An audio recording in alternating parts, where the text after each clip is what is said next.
This is the story of Ted Bundy in late 1975 going into 1976. This is a very interesting time for Ted in his life. He just came off a 2-year straight killing spree, letting his impulse take over his life. For those 2 years, Ted has lived his impulse, hunting, scouring, and living out his fantasy life. For Ted, this must have been the most exhilarating time of his life. Or it was just full of sick and unimaginable things, as he would say, hours before he was to be put in the electric chair.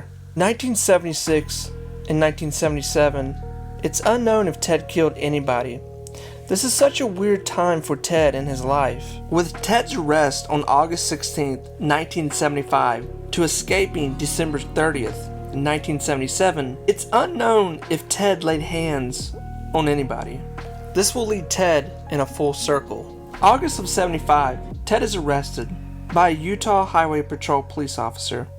Ted is driving around a neighborhood at night, looking, scouring for someone. It's unknown if Ted had someone in his sights, someone that he had been watching, someone that he had been paying close attention to. It's unknown. As Ted pulls his car over, this is the first time the world would see Ted Bundy with a murder kit.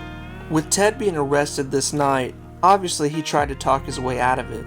There's a key element that happened that night that Ted would later talk about years later, before his death. Ted later said the searchers missed a hidden collection of his polaroids of his victims, which he would later destroy when he got his hands back on them.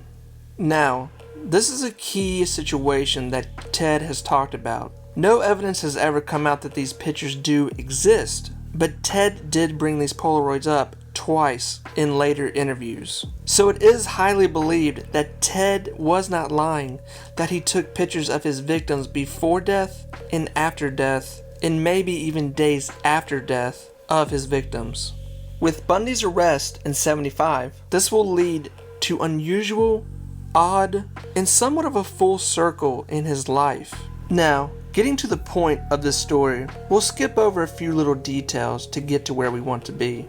But obviously, Bundy is put in jail and he is unmasked of who he is. Bundy is eventually released on bail from $15,000 that his parents paid for him to be released. This is where Bundy's life takes a full circle. As someone who is trying to understand Bundy, his mental capacity, who and what he was, what he had done, what he enjoyed pleasures in life, this is where the story becomes even more interesting for Ted as a human. As Ted is released on bail, Ted will go back to living with his girlfriend that he had been with before he left Washington to go to Utah to continue his murders.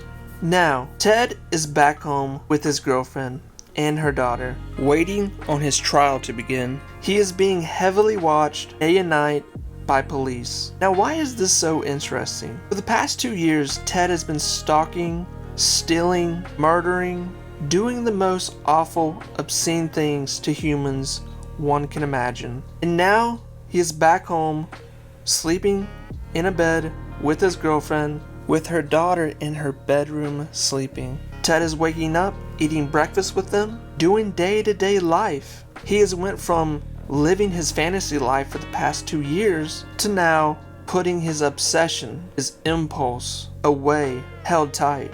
Ted would later say in an interview before his death, he would feel his desire and turn back into a normal person. Now, obviously when Ted said he would feel his desire, he obviously means take a person and fulfill his desires, whatever they may be. And then he would go right back in to being a normal person, as he would say normal. Now, Bundy is recorded as saying that when he would commit these acts, he would be on some sort of substance, whether drinking or partaking of marijuana. But if I have to be frank, I don't know how much of that I actually believe. I have to believe that a person that constantly commits these acts, and just the ones that have been proven, I believe that's somewhat of a lie. And I say that because the amount of energy, the amount of thinking, wanting to retain the memory of what he had done to that particular person, the situation, if I can be frank, I believe Bundy was lying when he said that. I believe that Ted was sometimes embarrassed to admit the full truth of his desires. We know very well when Ted was confessing to these murders that he was very detailed when it came to things of the physical murder itself, narrowing down clothes, places, conversations, and aftermath. Now, going back into the situation with Ted living with his girlfriend again, they weren't together long, but the time they were back together, Ted had already killed at least 25 women that were known, that would later be identified up to that point years later. Ted is being a boyfriend again. He is able to manipulate his girlfriend again. He is able to manipulate his friends, his family. He spends his day locked in the house, playing with his girlfriend's daughter. I find this to be truly amazing, that someone that has done what they have done already up to this point is able to go right back into this civilian lifestyle. This is a small season in Bundy's life that we are very gray on. We don't have a lot of information. The information is still around with people that he was with at the time, but it's never truly been released. Now, it is very well known that when Ted was in Washington while he was committing his murders there, he was with his girlfriend, he was not with his girlfriend. There is a significant amount of information about his weird behaviors, his weird quirkiness day in and day out that his girlfriend is documenting about him. And the more women that are going missing each month, more information is coming out about the person, the looks, the name, the vehicle. Ted's girlfriend is connecting dots. So we do know at that particular time with Ted just walking into this serial killer lifestyle, there were a lot of sporadic situations with him and his girlfriend that obviously he was causing more than not. In that time in Ted's life, it's quoted that he would say, he would wake up to the realization and horrific observation of his hands covered in blood, his clothes, and the memories of the night before coming to him. Now, going back to Ted living with his girlfriend again, back in Washington, being heavily watched, the main thing that we are aware of is that Ted was being watched. He was not on house arrest. He was able to come and go from the house, but was followed by authorities. It's even said by his girlfriend at the time that it sounded like the Indy 500 when they left the house, because so many vehicles started up and followed them when they left. I do wonder in this particular time, what was Ted's demeanor like? Was he cranky? Was he fighting this massive impulse in his life? Because like we've talked about, you have to remember the past 2 years, he's pretty much done what he wants to, and made up every excuse to where he's just the wrong guy, at the wrong place, at the wrong time. But I imagine being locked back up in a house, living with a person, living with a child. It was a very strange, bizarre time for Ted in his mental capacity. Who knows if it was hard for him to sleep at night, because it's well known that's when Ted would do a lot of his stalking. Now, like I've said, it's unaware if Ted escaped the house during the night at this time.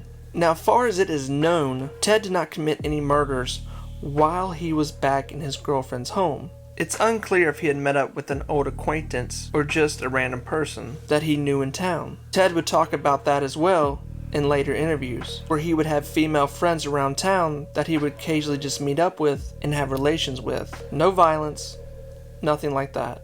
Just a casual meetup. Now understand, up to this point, Ted has already done his mass killing spree. He's already accomplished his famous killings in Washington and Utah. He's already trained himself. He's become a professional serial killer at this point in time, to where he knows how to manipulate people that he's preying on or that are just around in his close circle. There's still no one in the world that knows what Ted has been doing with killing co-eds, young girls, and hitchhikers. At this point, with Ted back in the house, Ted has not escaped jail twice, nor gone to Florida. Now the story will go back on that Ted will eventually be taken back to Utah and awaited for trial. And from that point on, he will have his famous first escape out of the courthouse window, which he will soon be recaptured again, taken to prison, which he will escape from there with an even more dramatic story right around Christmas, make his way all the way to Florida, where he will continue taking people's lives. But when Ted arrives to Florida, Ted is not who he was 2 years ago. He's not meticulous. He's not clean. He's not precise. He doesn't worry. And this is why he doesn't last long in Florida before he is arrested again and thrown back in prison for the rest of his life until the day he is executed. In the next video, we will continue the story with Ted and focus on another peculiar time in his life. But until then, take care and thank you so much for spending time here listening.